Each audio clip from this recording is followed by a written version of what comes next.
नमस्कार दोस्तों, आज की इस कुंडली में हम देखेंगे एक नया योग। ये योग आपकी बीमारियों से रिलेटेड है और बीमारी भी कोई छोटी-मोटी बीमारी नहीं है। एक ऐसी बीमारी है जो कि बाय बर्थ ही होती है। बहुत कम लोगों को होती है बट बाय बर्थ, जिसे हम कहते हैं डेफ एंड डम्ब, गूंगा-बहरा। आप किसी भी एस्ट्रोलॉजर के पास जाएँगे, कोई भी एस्ट्रोलॉजर मुझे नहीं लगता कि आपकी कुंडली देख के बता दे कि ये प्रॉब्लम हो सकती है, या आप कुंडली दिखाकर एस्ट्रोलॉजर को, किसी पंडित को पूछें कि ये हमारे घर में ये बच्चा गूंगा-बहरा है, तो इस कुंडली में कौन-सा ऐसा योग है जिसकी वजह से ये बीमारी इस बच्चे को बाय बर्थ है। आपको कोई भी एस्ट्रोलॉजर, कोई भी पंडित ऐसा नहीं मिलेगा जो आपको ये वाला योग बता सके। तो चलिए स्टार्ट करते हैं इस कुंडली से। ये माताजी की कुंडली है और ये इनकी बेटी की कुंडली है। ये उस बेटी की कुंडली है जो बोल नहीं सकती, बोलने और सुनने में असमर्थ है। ठीक है? ये आए थे हमारे पास अपनी हेल्थ प्रॉब्लम्स के लिए और अपने एक और काम के लिए। स्टार्ट करते हैं इस कुंडली में कि हेल्थ प्रॉब्लम्स कहाँ से आती हैं।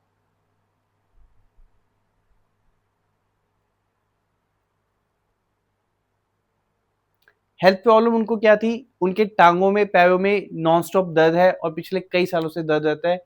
फिजियोथेरेपी करवा चुके हैं बहुत बार, डॉक्टर्स को दिखा चुके हैं। डॉक्टर्स कहते हैं कि आपने 15 मिनट काम करना है और 15 मिनट बैठ जाना है। कंटिन्यू काम नहीं करना, जो कि पॉसिबल नहीं है एक लेडी के लिए जिन्होंने घर का सारा काम करना होता है। वो 15 मिनट बैठ जाए, 15 मिनट काम करें, फिर बैठ जाएँ, रेस्ट करें, तो ऐसा पॉसिबल नहीं होता। हमने देखना है इस कुंडली के अंदर कि कौन-सा ऐसा योग है जिसकी वजह से इतने सालों से उनके कमर में, पाँव में दर्द रहता है। पैरों से दर्द स्टार्ट होती है, पूरे यहाँ गर्दन तक उनके दर्द रहती है। तो मैंने उनसे ये पूछा, घर में नंगे पाँव चलते हैं? कहते हैं मैं नंगे पाँव ही चलती हूँ, चप्पल पहनती नहीं। This was the first reason कि उनको नंगे पाँव चलने की आदत थी, जिसकी वजह से उनके टाँगों में, कमर में दर्द रहता है। उनको सबसे पहले मैंने मना किया कि माताजी आपने नंगे पाँव नहीं चलना।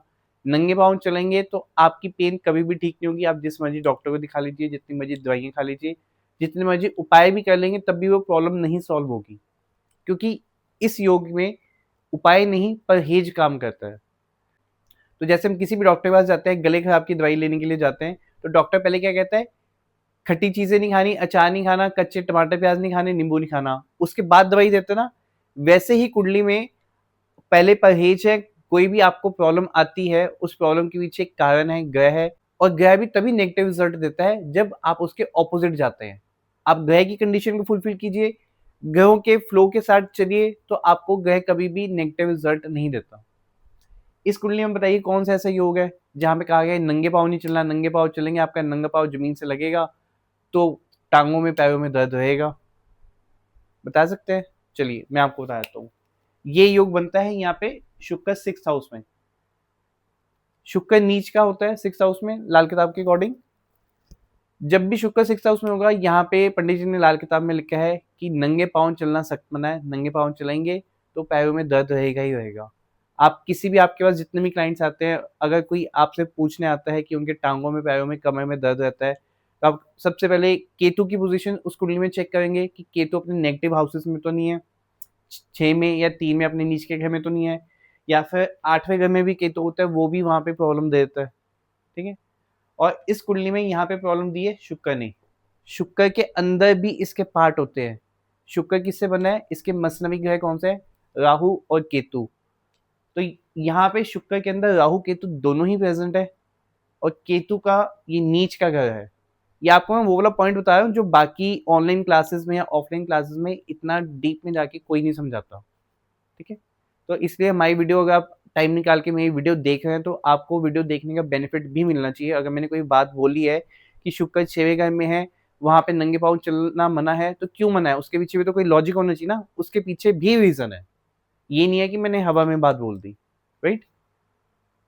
तो शुक्र 6वें घर में नंगे पाँव चलना मना है, क्योंकि इसमें केतु भी प्रेज़ेंट है और 6th हाउस केतु का नीच का घर होता है, और केतु नीच के घर में टाँगों में, पैरों में, कमर में दर्द देता ही देता है। सेकंड, इनके साथ ये प्रॉब्लम थी कि कुछ भी प्लान करते हैं, काम कभी पूरा नहीं होता। अब 6th हाउस के शुक्र के लिए एक और चीज़ पंडित जी ने लिखी है कि ये व्यक्ति जो भी प्लान करेगा, वो काम कभी पूरा नहीं होगा। आप आज प्लान कर लीजिए, जिस व्यक्ति का शुक्र 6th हाउस में है, अगर वो प्लान करता है कि उसने महीने बाद फलाँ-फलाँ ये काम करना है, 15 दिन बाद ये काम करना है, तो वो काम कभी पूरा नहीं होगा। ऑन द स्पॉट जो भी डिसीजन लेंगे कि यार अगर कहीं घूमने जाना है, 1 महीने बाद नहीं जाना, कल सुबह निकलते हैं, चलो अभी बैग पैक करो और कल सुबह निकलो, फिर तो काम पूरा हो जाएगा। अगर ये प्लानिंग करते हैं कि हमने 10 दिन बाद, 1 हफ्ते बाद, 1 महीने बाद जाना है, तो काम कभी भी पूरा होता ही नहीं है। चाहे लास्ट मोमेंट पे जाके कैंसल हो जाए, 100% कैंसल होता है। और ये वाला योग मैंने एक नहीं बहुत कुंडलियों में देखा है, और पिछले कई सालों से ये चीज़ मैंने बहुत कुंडलियों में देखी है, और सब में एप्लीकेबल होती है, अप्लाई होती है, राइट? यहाँ से इनकी पकड़ी हमने प्रॉब्लम हेल्थ की। फिर उन्होंने इसके बाद अपनी कुंडली के बारे में बताया कि मेरी बेटी की कुंडली देखिए, वो जन्म से ही सुनने और बोलने में असमर्थ है, ठीक है? तो उनकी कुंडली मैंने यहाँ पे बनाई है।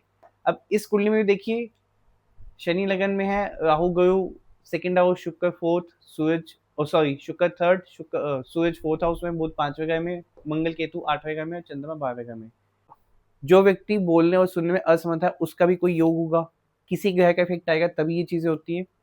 जो ये नहीं है कि व्यक्ति की अपनी कुंडली में ही वो वाली प्रॉब्लम हो, किसी भी फैमिली मेंबर की कुंडली में वो इफेक्ट हो सकता है, वो वाले ग्रह हो सकता है, जिसकी वजह से ये वाला योग बनता है ना बोलने सुनने का। तो ये वाला योग था इसकी माता की कुंडली में, सूरज 7th हाउस में। तो इनकी माता जी की कुंडली में सूरज 7th हाउस में है। जब भी आपके पास अगर कोई ऐसा केस आ जाए किसी ऐसे व्यक्ति का जो कि बोलने और सुनने में असमर्थ है, उसकी अपनी कुंडली या किसी फैमिली मेंबर की कुंडली में सूरज 7th हाउस में होगा या 7th राशि में होगा, किसी भी घर में हो, 7th साइन में होगा, 7th राशि में होगा, तुला राशि में, तो ये वाला योग बन जाता है कि उस ग्रह की वजह से ये इफेक्ट आ जाता है कि उनका बच्चा या वो व्यक्ति खुद बोलने सुनने में असमर्थ हो जाता है। जो ही नहीं है कि ये प्रॉब्लम प्रेजेंट ही हो, समटाइम्स ऐसा होता है कि ये चीज़ हो जाती है कि जिस घर में ये प्रॉब्लम है किसी फैमिली मेंबर को, उनकी फैमिली में ये वाला योग किसी ना किसी मेंबर की कुंडली में होता ही होता है। ये मैंने देखा हुआ है, 4 कुंडलियाँ मैं देख चुका हूँ ऐसी, जिनमें एक किसी ना किसी फैमिली मेंबर की कुंडली में सूरज 7th हाउस में होता है। और इसमें एक और चीज़ खास बात आपको बताता हूँ, जिस व्यक्ति का सूरज 7th हाउस में हो ना, उस व्यक्ति की लाइफ में कम से कम 1 या 2 बार आवाज़ चली जाती है। आपने बहुत से ऐसे केस सुने होंगे, बहुत रेयर केस होता है, बट इस केस में क्या होता है, जिस व्यक्ति की कुंडली में सूरज 7th हाउस में है, उसको खुद की लाइफ में एक आधी बार आवाज़ तो जाती है। बिल्कुल ऐसे नॉर्मल बोलते ऐसी ऐसी ऐसी पीपनी जैसी उसकी आवाज़ हो जाएगी, और आवाज़ कम होते-होते वो आवाज़ एकदम बंद हो जाएगी। ये आवाज़ ऑटोमेटिक वापस आ जाती है, चाहे वो 1 हफ्ते बाद आए, 15 दिन बाद आए या महीने बाद आए, बट वो आवाज़ डेफ़िनेटली वापस आ जाती है। डॉक्टर के पास तो जाना ही पड़ता है, दवाई तो लेनी ही पड़ती है, क्योंकि हर व्यक्ति घबरा जाता है कि ये क्या हो गया?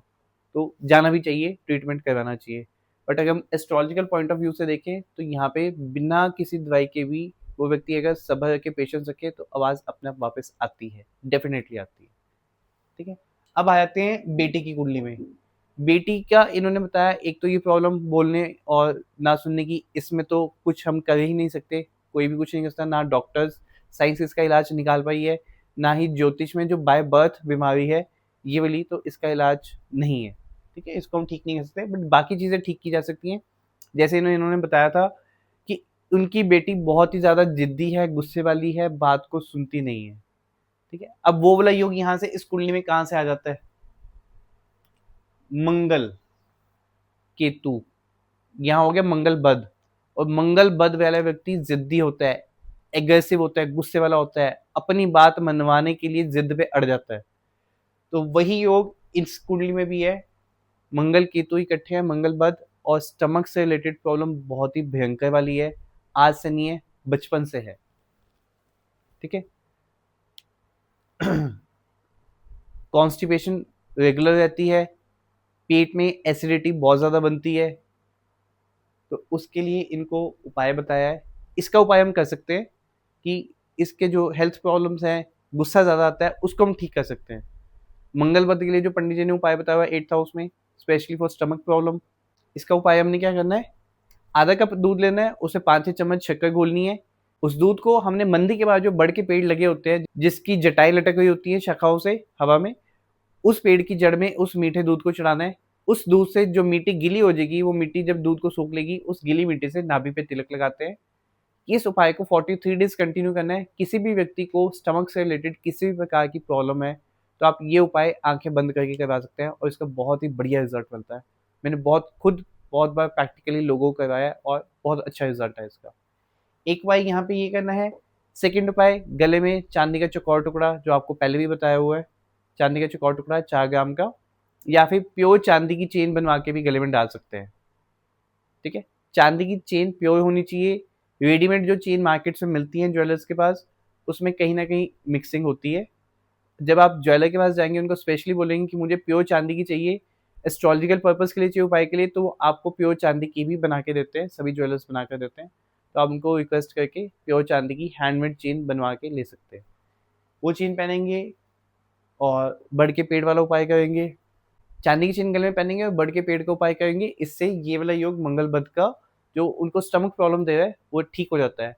साथ ही यहाँ पे एक और उपाय भी करना है जो पंडित ने लाल किताब में लिखा है, जो कि वेरी इंपॉर्टेंट है। सुबह उठकर सबसे पहले ताजे पानी से दांत साफ करने हैं और साथ में हो सके तो गंगा जल भी डेली पीना स्टार्ट कर देंगे।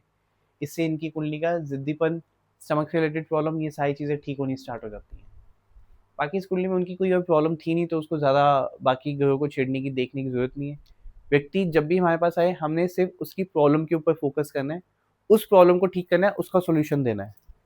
प्रॉब्लम ठीक हो जाएगी, सॉल्यूशन उनको मिल जाएगा। नेक्स्ट टाइम जब क्लाइंट आपके पास दोबारा वापस आए, तब आप कुंडली के बाकी ग्रहों को देखिए कि कौन से ग्रह कुंडली में है जिनका उपाय करने की जरूरत है। जैसे इस कुंडली में चंद्रमा 12वें घर का उपाय होना चाहिए, राहु सेकंड हाउस का उपाय होना चाहिए, शनि लगन में है, इसका भी उपाय करना चाहिए। ठीक है, तो ऐसे ही कुंडली में ग्रह होते हैं जिनका हम उपाय करते हैं, बट सेकंड स्टेप में। फर्स्ट स्टेप में सिर्फ वही ग्रहों को छेड़ेंगे, उनका उपाय करेंगे जो प्रॉब्लम को लेके व्यक्ति हमारे पास आया है। तो मैं उम्मीद करता हूँ आज की वीडियो में आपको एक बिल्कुल नया पॉइंट देखने को, सीखने को मिला होगा, जो कि आज से पहले किसी कुंडली में अभी तक नहीं आया था। क्योंकि ये ऐसी कुंडली मेरे पास भी खुद बहुत टाइम बताती है, 6 महीने में एक आधा केस ही ऐसा आता है जिसमें ऐसे वाला इंटरेस्टिंग पॉइंट हो, डिफरेंट पॉइंट हो। तो अगर आपको ये वीडियो अच्छी लगी है, इन्फॉर्मेटिव लगी है, प्लीज़ कमेंट कीजिए, प्लीज़ इस वीडियो को लाइक कीजिए, चैनल को सब्सक्राइब कीजिए। कमेंट में अपनी सिटी का नेम लिखिए ताकि मुझे पता चले कि आप कौन से शहर से मेरी वीडियो देख रहे हैं।